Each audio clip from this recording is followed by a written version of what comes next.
Hello, thank you so much for joining me on Be My Guest today. Now, very special man for you today. His name is John Awen. He's a former heroin and crack cocaine addict. He's had 9 stints in prison, one of those which was in Belmarsh. Now, if you don't know Belmarsh, it's arguably the UK's toughest prison. John even says that himself during our conversation. And throughout his life, he's had an overdose, he was sectioned, he was stabbed, and he was shot. Wow, unbelievable to think he's only in his 50s now. And he also said that for a period of, well, quite a number of years, he was doing crack cocaine and heroin every single day. Unbelievable. But listen, I can't tell you how much I loved my conversation with John. I really, really did. He's a true gentleman.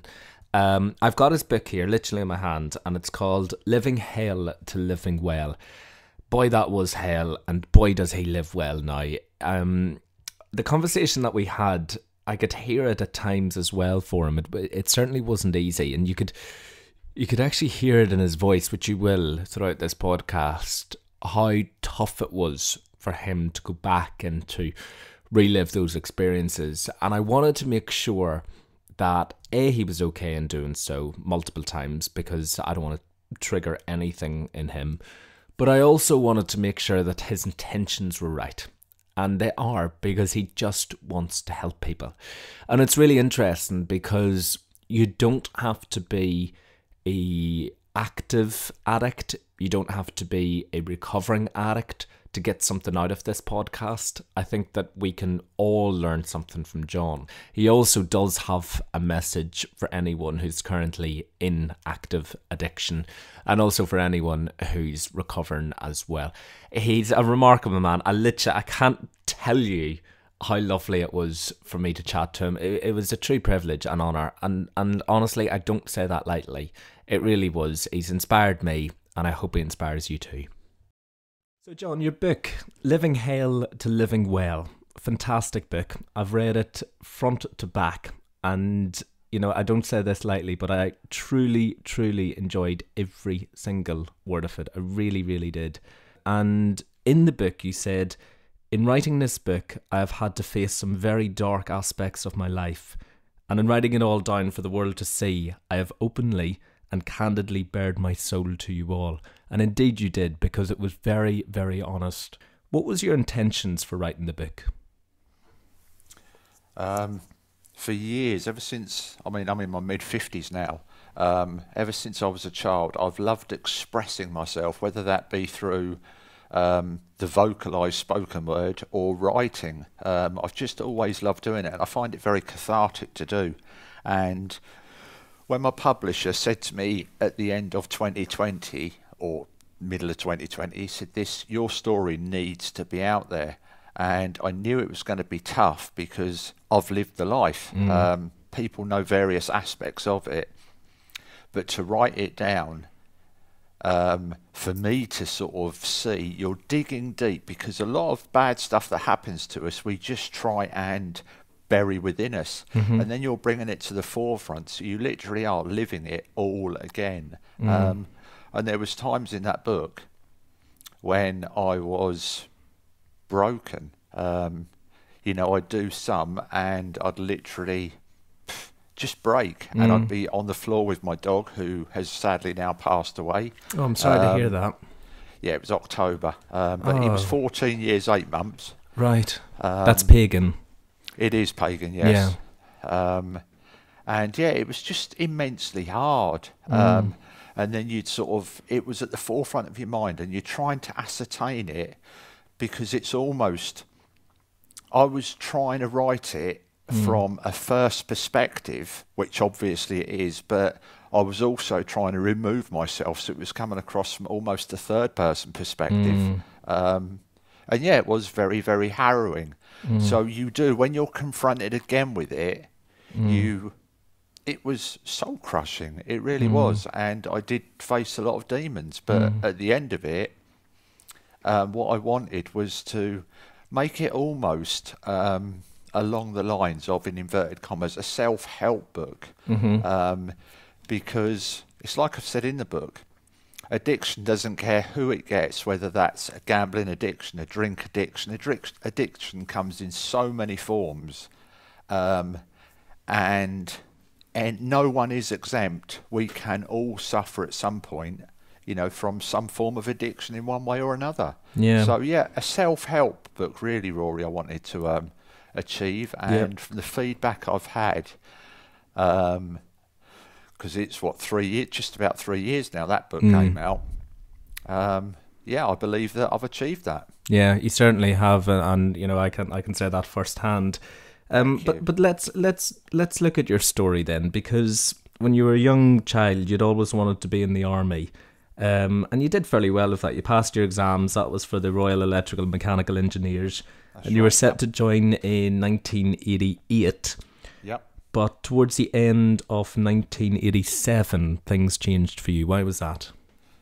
I went out on my little 125 motorcycle, and it was the 23rd of October 1987, and I'll never forget, it was the village where I'd grown up, and a little yellow Metro, bright yellow it was, pulled out in front of me. I tried to veer to the centre of the road to avoid them. They stopped, and I thought, oh, I've had a close one here, and then they just careered across. And I'll never forget, as I was being put, you know, as I was sort of being rearranged by public that were there, the woman came across crying, saying, I couldn't see if anything was coming. I hoped there was nothing coming. So, what was your injuries from that?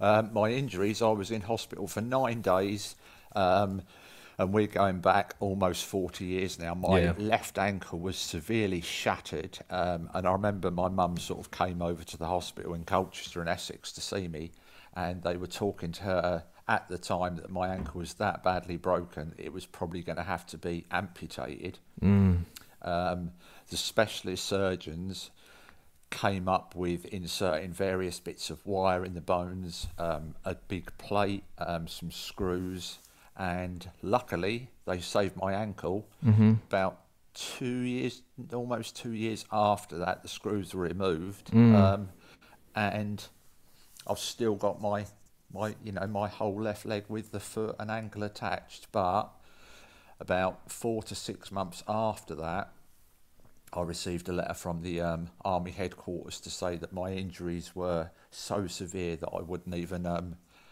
make the sort of standard training. Wow, that's a hard blow for a kid who wants to be in the army. At the time, it really was, and I suffered depression. I didn't know I was depressed at the time, but at 17, when you've put everything you want to do into sort of 14 years, because I'd wanted to be a soldier from the age of 3. Again, it broke me. I ended up with alopecia. My hair was falling out in clumps, and I wasn't the same person. I'd lost everything, and I didn't know. At that age, when you can't see alternatives, it's easy to just think, why is this happening? I still want to do that, but I'm unable to. You couldn't see the bigger picture.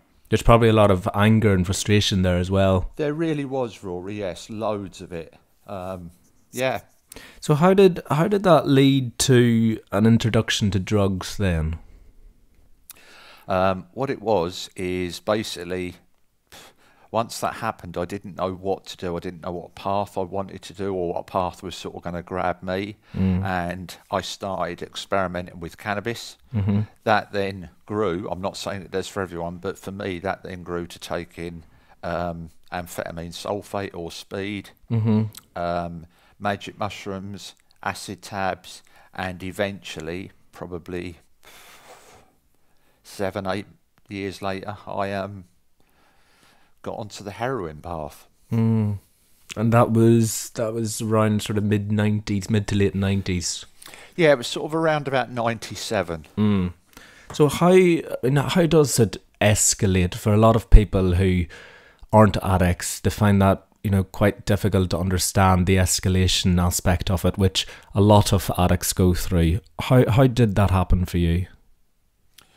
I think for me, Rory, if hindsight was foresight, we would all be absolutely perfect. Yeah. But looking back now and over the years, it's shown me that I'd always been searching for something. And I didn't know what I was searching for or seeking. But what I do know is, at the time, and this is going to sound, and I'm not promoting heroin use or anything, it wrapped me up. It took away all of my anger, my fears, the guilt, the stress, everything. It just made me feel almost as if I was back in the womb where nothing can touch you and nothing can hurt you. And in the book, you write a brilliant quote. You said, "The life of a heroin addict is not a life, but a mere existence on the peripherals of society." What does that mean? Because you're not really... What you've done is you've closed yourself down, as a lot of people suffering with addictions will, I'm sure, give testimony to. What you've done is you've sort of put on an invisible blanket. You've closed yourself down to such an extent, you've become so entrenched and engulfed in the addiction that you're suffering with, that you're not living, it is just a mere existence, but you're surviving even though you know there is a better choice out there, but your options are very, very limited. When you have got an addiction, you're just cloaked within it. How that makes sense. How did you finance the heroin? I was shoplifting a lot. I was I'm going to say a professional shoplifter. So when you get with a heroin addiction, from your waking moment until you actually fall asleep at night, it's a 24-hour, I don't want to say job. You are trying to feed that beast the whole time, and nothing else matters. Nothing else at all. Were you taking drugs every day during that time? Every day, yeah. Every single day, yeah. I couldn't function. Not that I was really functioning, because it's just an existence, but just to keep the heroin withdrawals and everything at bay, you are literally trying to fund it constantly. And yeah, I was taking copious amounts, as much as I could get my hands on. And cocktails as well, I would assume. Massive cocktails, yes. So 1999 then, that was your first prison sentence. And that was for 2 months for driving whilst disqualified, but you served 1 month. Now, the interesting thing here is that at this stage, you'd been a heroin addict for around 2 years by this time. Yeah. But you're going into a prison for a month. Did you go cold turkey during that time? I managed to take some drugs in with me that weren't found. And when I was halfway through that sentence, those drugs run out. And then I did start going through a massive cold turkey, because I hadn't told them on the way in that I had a heroin addiction. I wasn't allowed anything. Back in 99, all they used to give you was like a paracetamol anyway. It wasn't a proper, heroin withdrawal medication. And then you soon find out who else is managing to sort of bring things in. So the money you've got, or tobacco that you can swap or trade, you sort of do it that way. So I did start to withdraw, but then I managed to, I'm going to say, purchase drugs while I was in there. And then upon my release after 4 weeks, I went straight back out and carried on as I had been. But then within a couple of weeks, I'd been locked up again for another drug while disqualified. Wow. And that time I got 4 months. 4 months. Yeah. Was that the time you were moved to Belmarsh? It was, yeah. So Belmarsh, for some listeners who might be abroad, don't understand, Belmarsh, one of the toughest UK prisons, right? Probably the toughest. The toughest. Yeah, and the most... At the time, in 99, it was the toughest prison and the most secure one in Europe. Was it? So yeah. I mean, that was for a driving offence, driving whilst disqualified. So how did you end up there? Basically, I hadn't entered the prison system that time with any drugs on me. I had to wait till the following morning to go and see a doctor who hopefully would have prescribed me some sort of heroin substitute to sort of wean me off. Things back then were very, very different, and I was feeling absolutely terrible. I was withdrawing. I've been withdrawing then for probably 18 hours, and what does, I don't know if they... sorry to interrupt. What does the withdrawal look like for you? The withdrawals for me, you start off getting very, very sweaty, very, very crampy. That can then lead to massive, massive pains, aches. You feel faint, you don't want to eat. You end up with chronic diarrhea, chronic sickness where you're actually projectile vomiting. It is just the worst. You cannot find any form of comfort at all. Your body aches so much so that your bones feel like they're going to burst. Your eyes feel like they're going to burst. Your nails feel like they're just... everything. It's like you're being constantly stung with nettles, holly. It's just horrendous. It really, really is. So back to Belmarsh then. The reason I was put into Chelmsford, and that's where I woke up the next morning with a nasty, nasty rattle. And back then, members of the church used to come and say hello and ask you how you were. And the vicar who turned up that morning just opened the door. I wasn't very happy to see him. I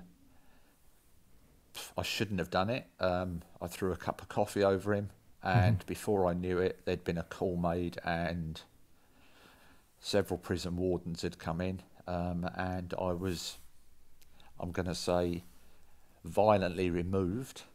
But then I'd been violent anyway, so I accept that. I'd shown violence towards the priest, and I was put on a bus to go to Belmarsh, and that was like an extra punishment, really. How long were you there for?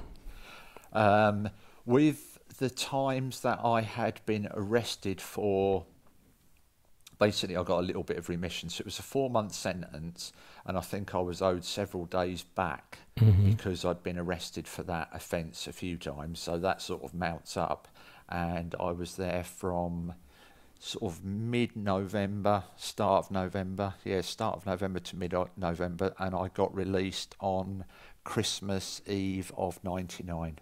Right, wow. And once again, it was straight back to it. Was it, yeah? Yeah. How quickly after the release are you straight back to it? Within a couple of hours of being released from the prison. Hours? Yeah. Gosh. So that takes us to 2006 then, and you were at home, you were watching Match of the Day. Yeah. Tell me about this story. I was, and I'm comfortable in saying this at the moment, I had quite a bit of money then, and I was helping friends out, shall we say, that might have had an addiction as well. I was known in the local area as being someone that had quite an amount of drugs. And suddenly my door came flying through. I panicked, thinking it was the police. And it was 2 balaclavaed people had come to rob me. I had a gun pointed at my head. I didn't know at the time that it was a ball-bearing gun, because a pistol, when it's held 6 inches away from your head, you're automatically going to think it's a real one. They wanted to know where my drugs and my stash of money was. I refused to tell them. The trigger was pulled. And there was silence for what seemed to be ages. The 2 masked robbers started panicking. I felt relief because the gun had jammed and I hadn't been shot. Then they pulled it again, and what it was, the ball bearings had actually jammed, and 2 of them that got fired into my head. I then ended up seeing stars. I've still got the little scar on my head now, actually. Mm. They then panicked. They've run out, and I've literally been left alone to deal with a massive, massive head wound. If anyone has been shot at close range, regardless whether it's a pellet or a ball bearing, it was nasty. I was seeing stars. I felt very, very weak. Yeah, the sink was... I went to my bathroom. There was just blood absolutely everywhere. Mm-hmm. By then, there was an egg-sized lump on my head. It was nasty, you know, really, really nasty. But why didn't you seek medical help? I think what it is, when you're flying underneath the radar and you're doing stuff that can, and rightfully so, is deemed being illegal, the last thing you really want to do is go and see the specialists that could help, because I think you're caught in that trap of you mustn't go and see the police, you don't say anything to the police. The last thing I wanted to do was call the medics, because they'd have realised what had happened, and then it would have just been more chaotic, shall we say. Yeah, well, there's massive trust issues there when you're in that position. Of course there is. Yeah. So what did you do? I mean, you've got 2 pellets in your head. I picked them out with a knife. They plopped into the sink. All I had at the time was some tissue paper, some loo rolls, so I sort of made a sort of folded loads of it up and just stuck it to my head. I was changing that regularly. I phoned a friend. A couple of friends came round, sort of helped me clear up. And I carried on, because these things, it's sort of... It goes back to that old saying, Rory, really, that you live by the sword, you die by the sword. So I sort of accepted it, even though I didn't, because it was horrid. It really was devastating. And you carry on, and then to take away the pain, I took some more drugs. Of course you do. You know, you're in a traumatic situation. Something like that happens to you. How do you get a release? Well, you're back to it. It really is. And as tragic as it sounds, and for anyone that's never been in that situation, it really is soul crushing. I mean, now, even speaking about this, I'm not going to say repulsed. It's part of who I am now. But I just can't believe that this isn't someone else I'm talking about. It is me. Yeah, and it's just a vicious, sometimes endless cycle as well. It's just horrific. I want to talk about what happened 2008, and I just want to say at this point, John, as well. This is, you know, you're being very, very honest here and very, very open. And I really, really appreciate that, but I don't want to trigger anything in you, and if it's too tough for you, I don't want you to go to the places that you feel you have to. You're just in total control of this. Funnily enough, last year, me and my wife, we went and stayed up in a cottage in Norfolk, and while we were there, I said to her, I've got a yearning to go back to Essex just to see the schools I was at, the house I grew up in. And then on the way down to Essex, you know, I said to Ruth, I've got to go and visit the place where I nearly lost my life. And I stood on the very spot back in late August of last year. But yeah, it was... yeah, a tough day. And I'll set the scene. Basically, there was many times throughout my addiction when I wanted to die. When I say I wanted to die, I don't know if I did want to die. I wanted everything to end because I hated myself and I hated where my life had got to. And I just wanted all of that to stop. So there were times when I thought, I'm better off not being here. So I tried several times to take my own life. I also accidentally overdosed several times. but I always ended up waking up again. Mm-hmm. But yeah, that time it was a sort of late summer's evening, early evening. The sun was out, everything was nice, and I was walking with a friend to go and purchase quite a large amount of heroin and crack cocaine. Mm-hmm. And this was in Colchester in Essex. And I'm shaking my head now. I know you can't see me, but I'm literally shaking my head. And there were footsteps around, didn't think anything of it. And it was as if someone came running up behind me. And it was literally like 3 punches in the middle of my back and across the top of my left shoulder. And at the time, this sounds insignificant, but I felt my sort of pockets at the back being felt, if that makes sense. And I just thought, crikey, that hurts. Never really saw who done it because it all happened so quickly. And then I've just thought, oh, crikey, I'm in some pain here. And my mate just looked at me and he went, John, you're in trouble. He said, look. And I'd been multiply stabbed. I'd been stabbed 3 times in the back. There was blood now literally everywhere. I'd been robbed. And I fell to the floor. I was bleeding profusely. Did you realise at that point you'd been stabbed? Yeah, I did, yeah. And as I lay on the floor, literally, I remember it distinctly. It was as if I was tasting ash and dirt on my tongue. For the first time in all of those years, I was facing death there and then. And something inside me just went, there is more to life than this.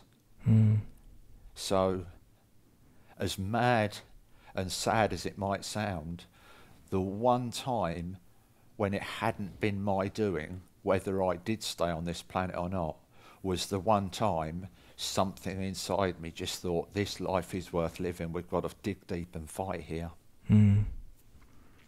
And yeah, after a short spell in hospital and a blood transfusion,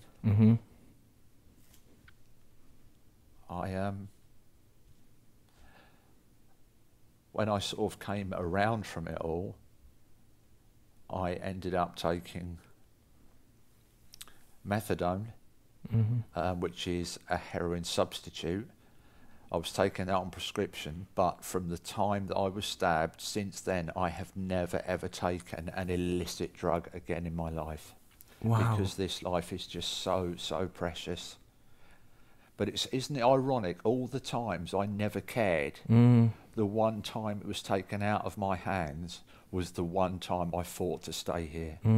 Well, that's what you write in the book. There's a quote in there and it says, it's ironic that I had to almost lose my own life in order to truly value it. And I think when you actually, it's like, and I call it an epiphany. I used to often think an epiphany, you know what I mean? That's a bit of an overrated word, but it really isn't, because that was my wake-up call. And I haven't just had 1 or 2 chances at this life, Rory. Yeah, I've had multiple chances. And now, and writing that book and giving talks on it, which I regularly do as well, it's made me face all of my demons. This life does not come with a manual, how to fix it. We have to sort of do things wrong to put things right, work out who we are, to work out what we want. And that was, being stabbed was one of the worst, yet the best things that ever happened to me, because it made me realise what a beautiful world we live in and how extremely precious this life is. And throughout all of it, and it's so easy to fall into a trap where we take things for granted. We must never do that. How did you get clean after that when you left the hospital? Because you've had that epiphany, you've had that feeling, but how did you actually do it? Did you do it by yourself? Did you get help? I did get help that time. I was put on because I was taking so much heroin and crack cocaine anyway. The doctors, they sort of came together and gave me a large dose daily of methadone. And I was then going back to them saying, I'm not coming off this quicker. I want to reduce more. And they were like, well, we'll do it if you want, but we're not recommending it. And because I just felt so tarnished by it all, Rory, I just wanted it to be done and dusted. And I knew that I was never, ever going to take illicit drugs again, which I never have done in the 16, 17 years now. And what about cravings and temptations? Did they come? Have they come? Do they come? No, I mean, sometimes, to start with, you might wake up when you just feel maybe a little bit out of kilter, because what it is, and I believe I put this in the book as well, when you've been so entrenched and wrapped up in something, and then you get clean, you then have to fathom out who you are to the point of, what colour do I like? What smells do I like? What music did I like before all of this happened? So, and that's, even sometimes now, I might get like, on a nice spring or summer's morning, you get that, I'm going to say earthy smell, or someone's cutting the grass. It's little triggers like that I might just, smell, and it will take me back. And you just think, crikey, I'd forgotten that I knew that. I'd forgotten that I liked that.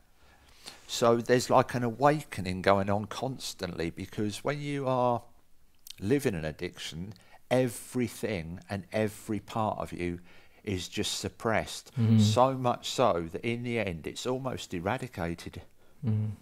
A numbness, in a sense, to everything. It is totally numb, yeah, to everything, Rory, yeah, exactly that.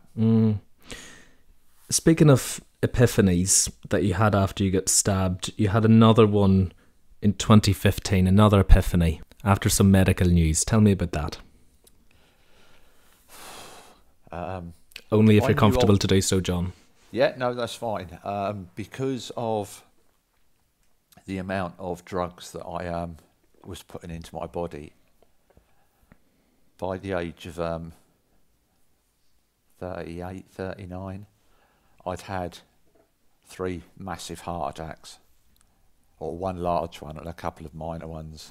And I knew that I wasn't quite right in my own health. But you saw soldier on, you accept it, and then you think, oh, today's a good day, and then you think, today isn't such a good day. And I was living in Somerset at the time, and I went to see the doctors, and to start with, I kept explaining what was going on to them, and they kept giving me Gaviscon, saying, oh, it's just a reflux. And I was like, it isn't. I've lived in my body, I know what is happening, I know my own self. And the doctor, they all know about my background in drugs and everything anyway. And after one doctor almost convincing me that there was nothing wrong with me apart from a little bit of sort of acid reflux in my stomach, that doctor left the surgery, and there was this woman, and she became my doctor, and she jotted down everything I mentioned to her, and she went, if you're happy to share, I'll write this down, I'll write that down. She then invited me back about a month or so later, and she said, right, I think it's this, I think you've got multiple heart complaints, I think this is happening, that's happening. So I then went for an echocardiogram, I went for blood tests and different bits and pieces. She then had me back, and she said, your heart is so badly damaged that we can't say how long you've got. And I just went, well, surely you can give me some gauge of how long I'm going to be on this earth. And she went, worst case scenario is you don't have a tomorrow. Wow. And I just said, so what does that actually mean? And she said, you'll define the odds every single day by waking up. Now, I left that doctor surgery absolutely broken yet again, but in a totally different way to what I had been. And it was like, why am I here? How am I here? Why haven't I died? And then I'd been through bits of survivor's guilt before, because there was times when a few of us years before had taken some heroin, and I would fall asleep. I'd wake up, and in the same room as me, there'd be one of my friends that was dead because it had been a faulty batch of heroin, whatever. So I then started getting a lot of survivor's guilt. But I managed to literally keep finding, and I think it's that I wanted to find something. I'd always been searching. So I just thought, all right then, I'm going to go and I'm going to take these tablets and we'll see where we get to. So this doctor was absolutely phenomenal. She really was. She's another one that saved my life, because if she hadn't have been so dogged in finding out and pushing me to find out what was wrong with me, I wouldn't be here now, without a shadow of a doubt, Rory. Where does that come from within you? Because for a lot of people, when they're told news like that, it's very easy to just roll over, take it, say, this is it, I'm a victim of this. But for you, there's something that keeps fighting. There's something that wants to reach tomorrow and next week and next month and next year. Where does that come from? Funny you should say that. I think some of it is just I'm so dogged and determined, and absolutely, I'm a Taurus anyway, so I am sort of very, very stubborn. What I will say is, when I was first born, I was born in 1969, and I was born caesarean C-sect, so caesarean section, and I was born with extremely underdeveloped lungs. And back then, I was placed in an incubator for, I think it was about 2.5 months. And because I was at high risk of not making it, my parents weren't allowed to sort of touch me, weren't allowed to hold me. It was basically like as sterile as 1969 could be in this incubator. And I think it comes from that, because I've literally been fighting to stay alive ever since I came into this world. And I think you realised as well from reading the book that yes, you can get a lot of help from people, you can get a lot of support from people, which is brilliant, but ultimately it comes down to you, because you write in the book, you say, I hold myself personally accountable and totally responsible, and once that point is reached, then it becomes abundantly clear and obvious that the only person who can turn it around is yourself. Now that'll help a lot of people, John. Well, and I really, and that's exactly what I wrote. And funnily enough, you reading those words to me has made me run cold, but with warmth as well, if that makes sense, because it's that old adage, and I don't really like the saying, but they often say you can lead a horse to water, but you can't make it drink. You can give people the tools. You can say, well, for this, for me, this worked. For someone else, that worked. But we only actually wake up to it when we want to change. And sadly, for a lot of people, they have to, and I was, you know what I mean? You're faced with your own mortality before you think, fool, actually, I do want to put this right. I do want to see the other side. I do want to see my friends, my family. I do want to wake up tomorrow. Yeah, it's that thing of just accepting that we should never take things for granted, Rory. And acceptance is a word that comes up time and time again when it comes to addiction, in terms of accept the things we cannot change. Yeah. And you say in the book as well that sometimes in life we need to accept that what's happening for us is happening for a reason. There was something I read years ago, and the words have always stuck to me. It's so easy for people to say, to throw their hands up and say, why is this happening to me? If we flip that around, this is not happening to me, it is happening for me. Mm-hmm. And I think then it's flipping the negative into a positive. You know, why should we wish what's happening to us that can be really, really horrible onto another person? Why isn't it, you know, it's like that aspersion. Why isn't it happening to that person instead of me? Mm-hmm. Because this is our path. And as much as sometimes we don't want to be living it, we have to accept it. And upon that very acceptance, then we become at peace with it almost. Mm-hmm. And when, does that make sense? Yeah, and it sort of brings me back to thinking about when we first started this conversation, and you said in your years of addiction that you were always seeking something, you were always wanting to find something. Yeah. Did you find it, or was there nothing to find anyway?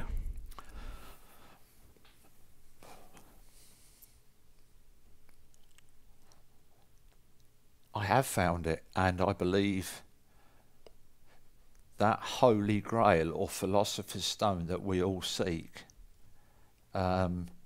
is what is within us, and it's within us all the time. And I have now returned to doing what I loved doing as a child. Now, that doesn't make me childish, but earlier on in the conversation, I said that I loved writing, and I loved the spoken word. And I love learning. Since 2015, I've become a multiple published author. I'm a public speaker. And I can now accept myself. I can be brushing my teeth in the bathroom in the morning, and I can look at myself, and I know my flaws. I know what I've been through. But at the end of the day, I like me. And if we were to take every day we wake up, we are a complete 1 million piece jigsaw. And if you wish something of your past away, that's removing a piece of the puzzle. And if you remove a piece of the picture of what is us, the picture then fails and we're not complete. I'm complete, I'm whole. And yeah, I've been through it to get here, but I am content with who and what I am. And I think that's what we all seek. Yeah. Over the past few years, we've heard a lot in media and social media saying, love yourself. And a lot of people go, oh, go away, airy-fairy stuff. But actually, when you break it down like that, and you realise that you are a puzzle, that there's weird bits, good bits, bad bits, strange bits, beautiful bits. It actually just makes who you are, the perfect imperfect. That's it, because without all of those pieces, we are not complete, we're not whole, are we? That's my understanding of it, and as I've explained, however briefly, we have to just accept that, and without all of those pieces, we are not the complete picture that we are now, and we're not the complete people. Do you practice gratitude? Every single day. How do you do that?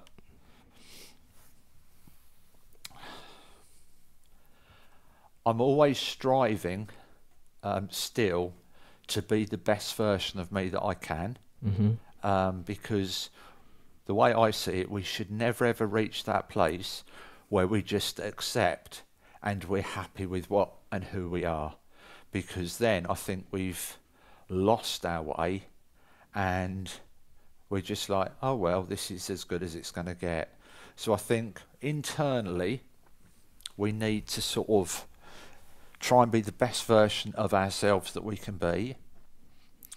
We need to take time out, whether that is walking your dog, sitting in a meadow, feeding the birds, telling them, as I do with Ruth, you know, my wife, I tell her that I love her. Mm-hmm. I tell her how much I appreciate her. I thank her for all the little things she does for me every single day. That for me is how I practice gratitude. Mm-hmm. You know, and I'm grateful. The two most precious gifts I open up every single day are my eyes in the morning, because I realise that I have got another chance at this world. Mm-hmm. And all through the darkness, through the prison sentences, through the addiction, when I used to wake up and not want to open my eyes in the morning because I didn't want to be here, now I am so grateful when I wake up in the morning and I turn over and I put my arm around my wife, you know, and the day's good. Mm-hmm. That's how I practice it, but people will have different ways of doing that. Mm. And, you know, through your words, through your story, through your book, through your talks, I hope that you're helping a lot of addicts, a lot of recovering addicts, people still in it. But there was something that stood out for me in the book, and it's for people who aren't addicts, and it's how we look at addicts. And the quote in the book is, "When you next become aware of someone who is suffering from an addiction, try to imagine the immense heartache and inner pain they're constantly feeling. They just suppress it and are unable to address their problems at that point in time. So judge not, and just know that by a cruel twist of fate, it could be you in their shoes." That's a powerful quote. And it's true, isn't it? You know, it really, really is true, because we can all, and I'm getting a bit tearful now, but that's all right. We can all, it's like I said, we can go through life, we can cast aspersions, we can point the finger, but unless you've stood in someone's shoes, you know, and especially even more so at this time, Rory, I mean, we are, I believe, that we know of the third generation that have gone through a pandemic. Drug addiction went up exponentially through the pandemic. Mm-hmm. It created a lot of addicts, because people were unable to find another way to express themselves, to find another way to handle what they were going through and what they were experiencing. Mm-hmm. All I can do is try and push my word out there, share my experiences, and if I can help someone and ease their pain, or through my story, through my life, show them a different way, then that has got to be for the greater good. But it's people like you that shows there is light at the end of that tunnel, that life can be good again. How is life today, John? I can't fault it, you know what I mean? Like I said, my wife Ruth, she's a senior lecturer at a university. She's also, with the little glitches we've had here, she's come and put the iPad right for me. Head of technology. It is. It is. You know, like I said, sadly, you know, I lost Pagan, who is included in the book, and his picture's on the front cover. A huge part of the book. Halfway through. Oh, a massive part of the book. I'm so sorry to hear good. that. No, thank you. I appreciate that. But yeah, I've got a job. I sort of drive a truck and a trailer, and I deliver cars up and down the country. Fantastic. As well as giving talks, you know, when the opportunity arises, which I absolutely love doing. And yeah, you know, I love my life. But to love my life, and I'm going to use that cliche that you mentioned 5-10 minutes ago, I love myself. But the understanding of loving ourselves is not that we've allowed our ego to take over. It's that acceptance that we have to self-care, and we cannot, it's that thing, you cannot love others and accept others if you can't love and accept yourself first. And it's that thing that I've sort of highlighted a few times during this conversation, Rory, which I am grateful for you letting me do. Without our acknowledgement intrinsically of who we are, we can't then try to understand others. And I'll end on probably my favourite quote of the book. And you write, "The intricacy of life is a very mixed bag indeed, and sometimes situations occur to test us. Nothing is sent to crush us, just to instill strength for whatever lies ahead on this journey of life." Well, John, whatever lies ahead for you in the journey of life, I wish you all the very, very, very best with it. Rory, it has been an absolute pleasure. Thank you very, very much for your time and for contacting me. And it's been an absolute honour to chat to you. And thank you for, thank you for giving me the opportunity. You're most welcome, and thank you to you, because I know that wasn't easy for you. I could hear it in your voice sometimes during that interview, to go to that place again, to go to dark places. It can never be easy, but I think knowing what your intentions are to help people to get your story out there makes it worthwhile. I think sometimes we have to reflect upon where we've come from to let us appreciate and acknowledge where we are now, and then we can start to be content and just do our best to make each day a better day for all concerned.